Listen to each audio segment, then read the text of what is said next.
evening, I'm Dennis Ward. Welcome to APTN National News. The inquest into the death of Miles Sanderson is underway in Saskatoon.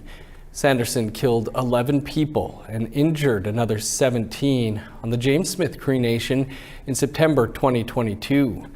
The RCMP arrested him 3 days later, but he died in their custody near Rosthern. The inquest is examining how he died and will recommend ways to prevent similar deaths from happening again. RCMP Superintendent David Pugh gave an overview of Sanderson's arrest yesterday. Today, Saskatoon Police Sergeant Ken Kane took the stand. He said that the Saskatoon Police Service was asked to investigate Sanderson's death. Kane filed a report that said the RCMP did not cause or contribute to his death. When it comes to what did kill him, forensic pathologist Sean Latham testified that Sanderson died of a cocaine overdose. The inquest continues tomorrow with the officers who arrested Sanderson and paramedics who treated him taking the stand. In Winnipeg, Ryan Manikizik, who is accused of killing 5 people in 3 locations in southern Manitoba earlier this month, appeared in court via video conference on Monday morning. Manikizik's lawyer requested a mental health assessment to see if he's fit to stand trial. The assessment has to be completed within the next month. He's charged with 5 counts of first-degree murder in the deaths of his common-law partner, their 3 children, and her niece. None of the allegations have been proven in court. To Alberta, where Roger Bilodeau, who was convicted of manslaughter in 2022 and sentenced to 10 years in prison, has been granted unescorted temporary absences by the Parole Board of Canada. According to the Parole Board, he has a low chance of reoffending. Roger Bilodeau was convicted for the role he played in the incident where his son Anthony shot and killed Métis hunters Jacob Sanson and Maurice Cardinal in 2020. Bilodeau is still serving a life sentence for second-degree murder in connection with the killing. Both are appealing their convictions. High grocery prices in northern Canada came up during question period in Ottawa Tuesday. APTN Investigates and CBC Fifth Estate co-production that aired this past weekend finds that not all of the Nutrition North subsidy is finding its way into the pockets of northern grocery buyers, but is instead being used to increase the high profits of grocery chains like the Northern Store. The NDP's Laurie Idloot asked Northern Affairs Minister Dan Vandel what the Trudeau government plans to do about the problem. The honourable member from Nunavut. People in the north are paying enormous amounts for food as the CEOs of the grocery chains make millions of dollars. Nunavut have said for years that Nutrition North is not working and this government is ignoring them. Nutrition North is keeping many Northerners in poverty as the subsidy is going to CEO profits, not lowering food prices. Why is this minister padding the pockets of rich CEOs instead of helping Northerners afford their groceries? Hear, hear. The Honourable Minister for Northern Affairs. Thank you, Mr. Speaker, and I thank the member for that very important question. We know that food prices in the north are too high. Affordability is a real issue in the north. Our government is absolutely committed to ensuring that 100% of the Nutrition North retail subsidy is passed on directly to Northerners. We have worked and we will continue to work with territorial governments, with Indigenous partners, and with people who live in the north and the Arctic to bring prices down. There's a lot of work to do. We are committed to getting it done. Hear, hear. The Nunavut government is making progress on its Nunavut 3000 goals. That's according to this year's territorial budget address, which highlighted the progress on the territory's housing goals. According to Nunavut's finance minister, Lauren Kusagak, who spoke to reporters prior to the budget address, the Nunavut government is well underway in terms of reaching its goal of building 3,000 housing units by the end of the decade, with 1,000 total units expected to be finished by the end of 2025. Over $82 million has been earmarked for housing. in addition to additional infrastructure, funding, some of which is expected to support housing development. The pace of construction, according to the minister, will pick up even further as additional underlying infrastructure gets completed. And I think you'll see the government has been working very hard as a team to take infrastructure issues such as housing and working with community government services and other agencies and creating little committees to see if we can build houses so that if we're building 200 houses this year within our budget, then to make sure that we could reach that goal and make sure that there are 200 lots to put them on. Indigenous youth in Winnipeg have released a new report calling for changes to how they're treated in the healthcare system. Many of the young people identified that they felt discriminated against from the moment they walked into a healthcare space. 26 young Indigenous people took part in the roundtable. The discussions led to the report that found a deep mistrust of the system caused Indigenous youth to put off seeking care until health problems become emergencies. The report calls for a so-called anti-style approach, where systems and workers are focused on kinship and culturally safe care can be provided. The Crown Indigenous Affairs Minister pledged his continued support for the return of ancestral lands to Indigenous communities. Minister Gary Anandasangari made his comments as part of an interview on Monday's episode of Nouvelle Nationale, APTN's French language news program. He was responding to a question about whether he shared the beliefs of his predecessor, Mark Miller. During his time as Crown Indigenous Affairs Minister, Miller said returning lands was a priority for his office. Anandasangari said he and his office strive to hold to the same principles. We are in traditional lands that are occupied by many nations in North America, particularly in Canada and even in Quebec. So the lands actually do not belong to Canada per se. Much of the land is not covered by treaty, and even some of them that are, there's many lands that are in dispute. So giving land back is not a benevolent move by Canada. It is rightfully returning somebody else's possession. So that is Mark Miller's thinking. I've subscribed to that thinking. I do believe that land back is an important aspect of reconciliation. Land is at the core of one's identity. Land, language, culture are so important to one's identity, and I think for us to reconcile with Indigenous people.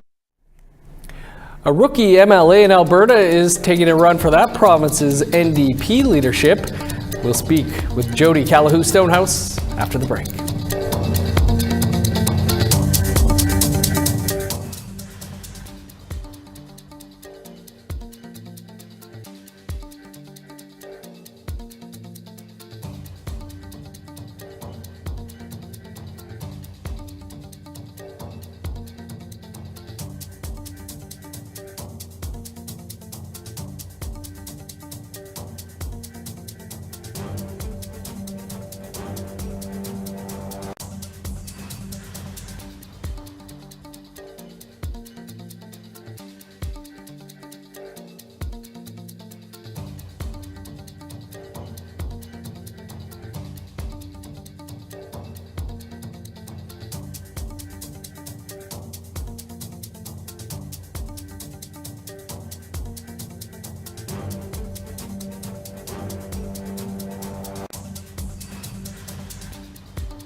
Welcome back. Jody Calahoo Stonehouse has officially announced that she is running for leadership of the Alberta NDP. Current leader and former Premier Rachel Notley is stepping down after almost a decade. Jody Calahoo Stonehouse joins us now from her home in Edmonton. Jody, thanks for being with us today. Let's start with your decision to run and why you wanted to run for the Alberta NDP leadership. Tanze, Dennis, thanks for having me. And you know, I actually had just convinced myself not to run and to relax, just be an MLA, enjoy life a little. And when Rachel Notley stepped down, I was on vacation with my parents and my phone was ringing off the hook. Texts were coming in and it was from elders across the province. And with messages, it's time, my girl, you've been preparing for this, all kinds of kind encouragement. And my folks were like, maybe you need to rethink this. And so I went to ceremony, and as we do in our way, the elders said, you must do this. So here I am. Well, I hope you had a good data plan while you were on vacation there. You made the announcement on Saturday at the Lethbridge International Peace Powwow. Why did you choose that event for the announcement? So again, I actually didn't choose that event. It was in ceremony. I was up north in Frog Lake, and an elder had said to me, the best place for you to do this will be at this gathering. It's going to address where the water crisis is actually going to be happening. And so I take the elders' consult and deliberation to heart and brought it to my team. And they also thought it was a great idea. And so that's where we launched from. And while I was down there, I got to spend time with folks in High River. And, plenty of people are very, very concerned in southern Alberta about the drought that we're headed into. Well, you are a rookie MLA running against 3 other women, 2 of whom were cabinet ministers in Rachel Notley's government. What would you say sets you apart from them? Well, first, I would say rookies score goals and win games. And secondly, I would say what sets me apart is my lived experience and being on the ground with community, the work I've done, and, coming from this worldview around collaboration and working together. It's time that we do things a little differently in government because what is happening is not working. We have more deaths than ever before. We have higher addiction rates than ever before. We've had higher profits out of our province, and yet people are dying. The hospitals are crumbling. Healthcare is a mess. So the infrastructure was not invested in, and it's time to have a different approach, a new style, and that's what I'm bringing to the table, collaboration. You're touching on some key issues there, no doubt, but what do you see as some of the priorities for yourself in this leadership race? Well, Dennis, we have to really focus on our climate change response. We have to address the forest fires. Last spring, leaders were telling us that they were putting out the fires with their volunteers in their communities as best they could, and they were waiting for the province to show up, and the province never came.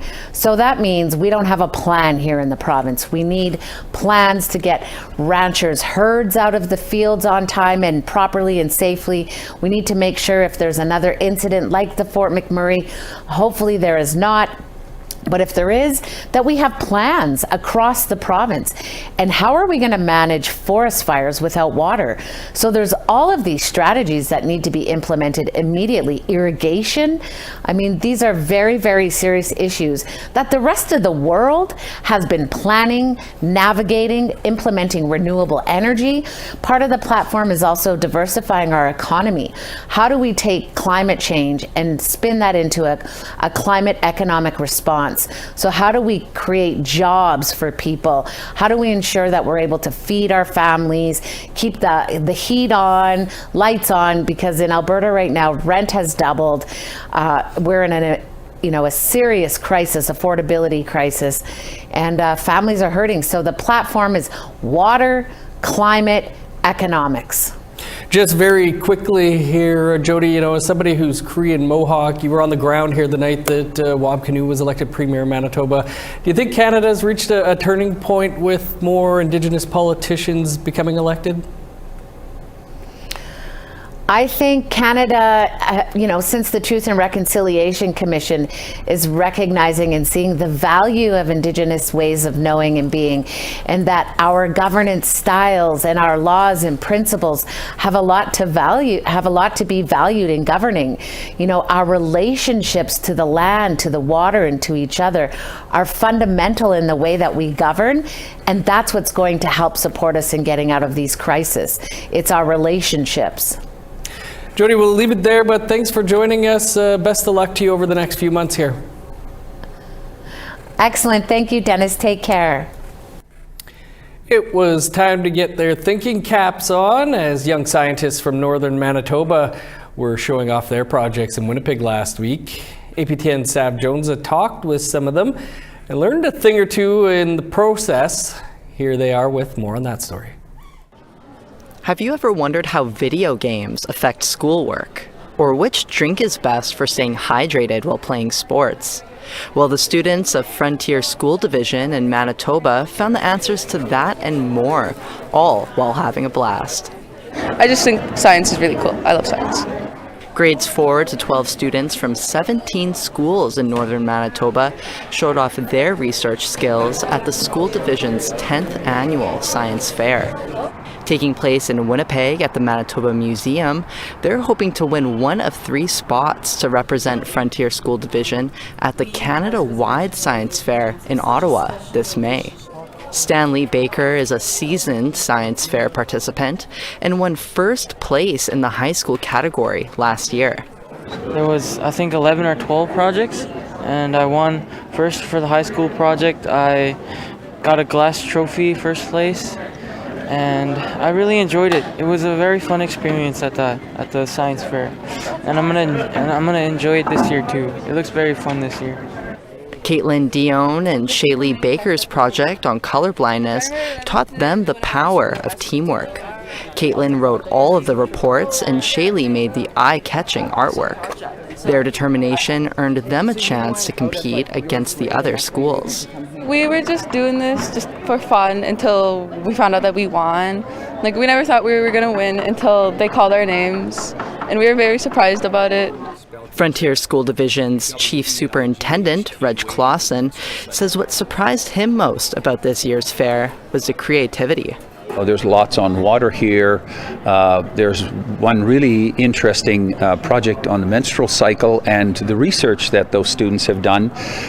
And so I just say, my goodness, what creative thinking for young people to be thinking like that, and then wanting to find answers, and then wanting to use those answers to explain what's going on in our world around us.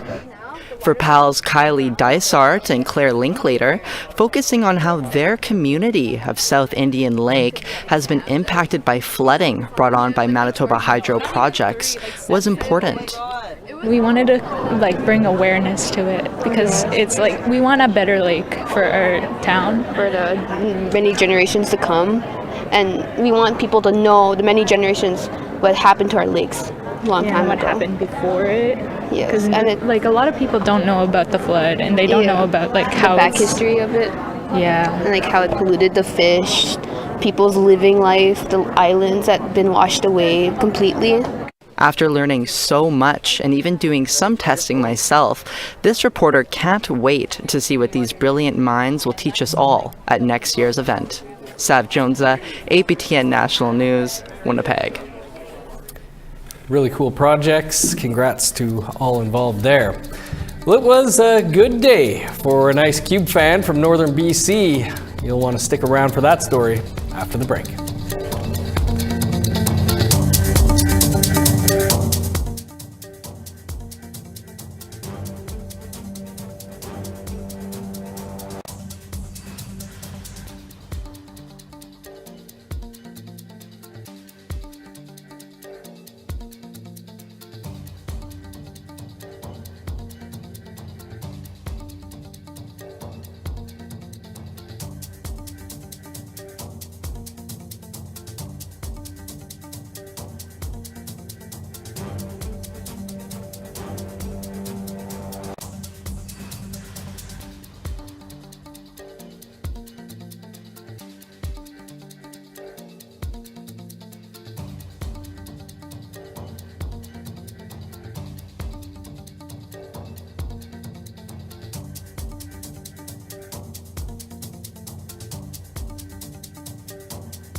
Welcome back. Time now for our photo of the day. This pine grosbeak is hanging out in the backyard of our viewer Susie Moberly's. Susie tells us a number of them gather each morning for breakfast. Thanks for sharing, Susie. You can send your pictures to share@aptn.ca for the chance to be our next photo of the day. Now let's take a look at tomorrow's weather forecast. Starting on the East Coast, sunny and +4 in Halifax, 10 above in Fredericton, -23 in Kuujjuaq, snow, and 11 below in Nain. 13 above in Montreal, +8 in Val-d'Or, 11 above for Sault Ste. Marie, -10 in North Bay, -11 with snow in Thunder Bay, 17 below in Sioux Lookout, -22 for God's Lake, 19 below and sunny in Norway House. -18 in Winnipeg and Brandon, 15 below for Dauphin, -11 in Regina, 14 below in Saskatoon, -14 in Meadow Lake, -16 in Buffalo Narrows. In northern Alberta, -15 with snow and high level, flurries at 18 below in Grand Prairie, -7 in Edmonton, +6 for Lethbridge. 9 above in Vancouver, 11 above in Kamloops. -3 with snow in Prince George, 4 below, and flurries in Smithers. -27 in Old Crow, snow, and -14 in Whitehorse. -21 in Yellowknife, 23 below for Norman Wells. -26 in Sax Harbor and Colville Lake. 32 below in Chesterfield and Arviette, -33 in Whale Cove. -35 in Resolute, 31 below in Joe Haven.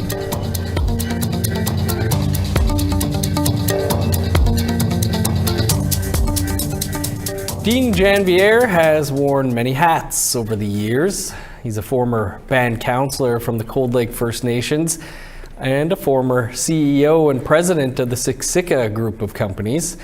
For a short period of time, he was even a consultant on the great show Blackstone. Now, at Deloitte Canada, Janvier gets to bring all of his expertise under one roof to help Indigenous peoples. Tonight on Face to Face, he tells us about the importance of economic development for First Nations.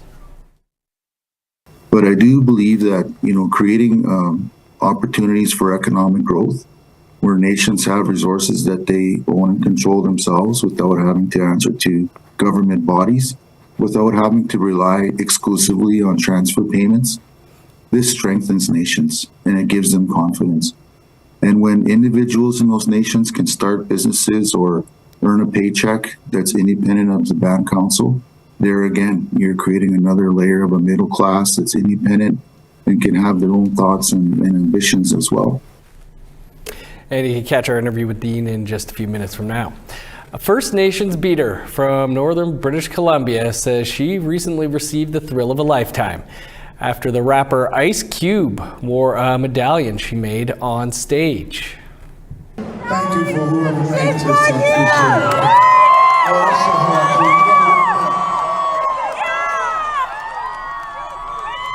Tall 10 artist Carmen Dennis from Dease Lake, British Columbia designed the Ice Cube inspired medallion. Along with family and friends, she attended the rapper's show in Abbotsford on February 20th.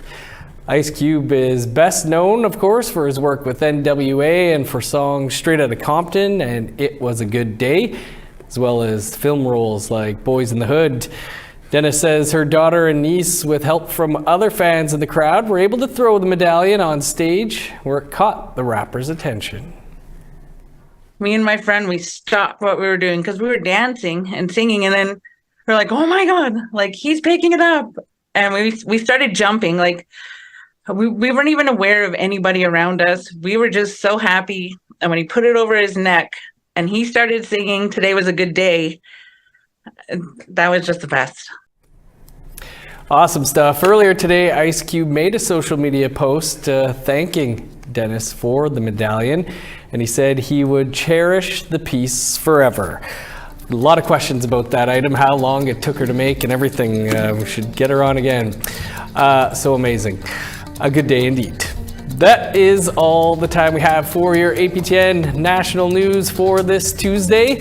For news anytime, visit our website, aptnnews.ca. Do stick around, and all new episode of Face to Face is coming up in about 90 seconds time. Marcy McGuitch, thanks for being with us. Have a great night.